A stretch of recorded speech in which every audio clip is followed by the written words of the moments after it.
للعالم كله عشان تحمي نفسك من السرقه.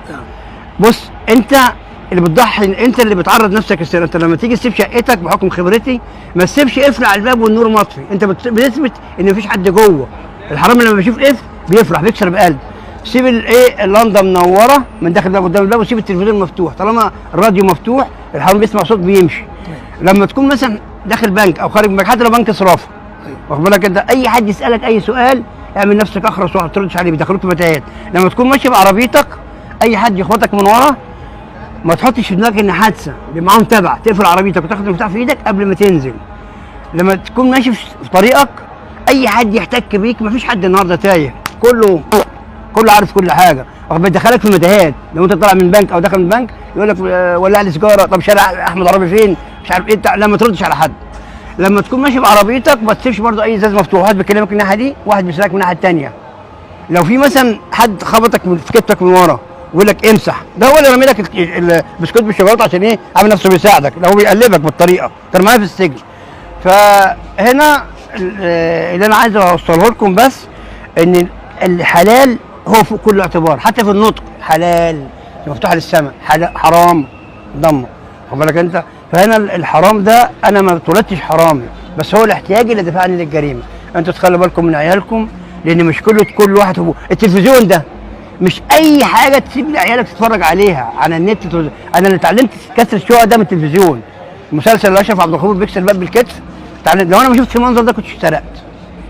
فانا بعد احترامي الشديد للمجتمع كله، وبعد كده كنت حرامي دولي، سافرت السعوديه لقيتهم بيقطعوا الايد، ارجع فرد الايد جيت راجع. سافرت الاردن، نزلت في حته اسمها عمان، ولاد الجنيه ده مش عارف بيخبوا الفلوس فين في الاردن. قعدت اصرف في حته اسمها عمان، فيلل كلها فيلل، لو التذكره مش ذهب واياب كنت وصلت معايا هناك عشان ارجع. اول ما سافرت السعوديه قلت اجيب هبره جامده، هجيب مليون ريال اضربه في 6 مليون. كانت الحياه بقى ايه؟ اول ما بقى ببص على النشره في الفندق قال لك ده راح قاطعين ايد واحد في النشره. بقول له بتاع الفندق ده قطعوا ايده ليه ده؟ قال لي ده حرام. جيت مرجع ايدي لورا لغايه 7 جيت راجع، ارجع فردة ايد جيت راجع، ما رضيتش اروح السعوديه قطعت الجواز.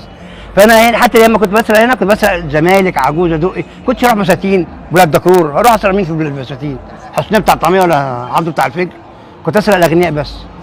والحمد لله ده رحت استلمت الاموال الحرام لوزير الداخليه عبد الحليم موسى. وبعدين شفت رؤيه في المنام لو شافها اي حد يرجع ربنا، هو ربنا رايد لي بالخير. شفت انه سحبني، قلت يا رب يا رب، وجيت نايم راح سحبني من رموش عينيا على النار. قعدت اصرخ، ما انا عارف عملي، يا رب رجعنا الدنيا، ده انا سرقت، ده انا ما اكلت حرام، ده انا ما صليتلكش ركعه. قعدت اتحايل على ربنا، يا رب رجعني الدنيا صليت لك ركعه واحده بس.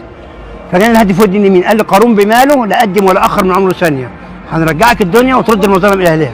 جيت طالع، جيت مقابل وزير الداخليه الله يرحمه، كان راجل محترم، عبد الحليم موسى شيخ العرب، عمل معايا الصح، حججني واول ما اكلني الحرام في المكتب بتاعه قال له خد دول حلال مننا.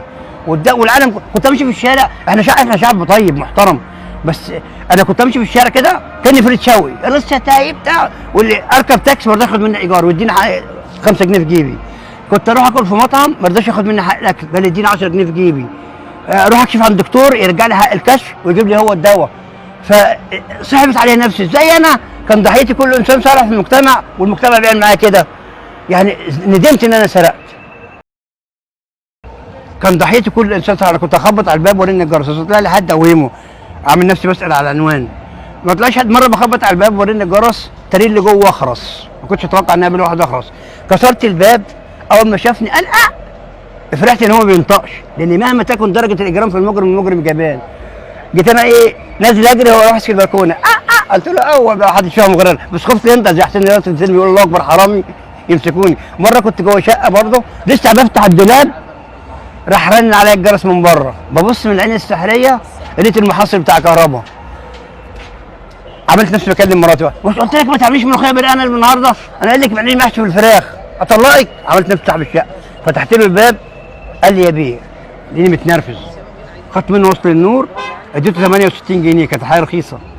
قعدت الف في الشقه ما لقيتش ولا تعريف، دفعت له وصل النور ومشيت، قلت ما سرقت ولا رحت. كده يعني ليه مواقف. الجدع لو ضحيت برقبتك عليه مش خساره فيه. وفي ناس حتى لو طفشت السيجاره ما تسويش. الجنيه اسمه المعلم اسكت ما تتكلمش بيخلص التخين، الجنيه اسمه دكتور مواجهه الحياه، الجنيه اسمه مستر مفتاح الحياه. بس عند الراجل الجدع عمر الجنيه ما اشترى كلام بني ادم. انا غلطان اني سرقت. ربنا يديك الصحه. يلا ربنا يهديكم جميعا. وبعدين بص اقول لك على حاجه، لو معاك مال قارون لا هتقدم ولا تاخر مع عمرك ثانيه. هتاخد ايه معاك؟ اسرق بقى وانهب، خليهم يسرقوا. كل انسان بينطق باللغه العربيه يا ريت كلكم تعرفوا ان الله حق. وبعد في حاجات بتحصل على التيك توك والحاجات دي انا ما تشرفنيش. طب انا ممكن اعمل ترندات لنفسي واخد بالك انت واجيب ملايين. الشباب بتاعت التيك توك دول عيب، انتوا بتسيئوا لسمعه بلدكم. اذا كنت تونسي او مغربي او مصري انت بتسيء لسمعه بلدك على مستوى العالم الاخر. انت عشان الجنيه يخليك. انا بشوفت حاجات والله العظيم يعني انا ما اعمل ايه بدون تعليق. اجي ايه راسم شويه، اجي حاطط مثلا تعبان، برص، كلب، قطه بتاع، يعني ما اقدرش مش هعلق عليه اكتر من كده. ربنا الرايد عشان احنا علاقتنا بربنا كويسه، فاراد ربنا ان انا افتكر المهم اللي انا عايز اقوله. اول سبب ضعف الايمان والغفله عن ذكر الله. تاني سبب حب النفس، الانانيه دي تخليك تخسر نفسك وتخسر اهلك وتخسر اي حد.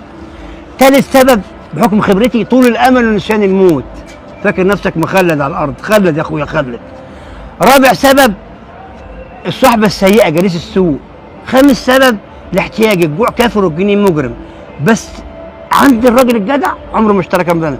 معيشه الوسائل المترفيه اللي بتحط بوسائل الايمان.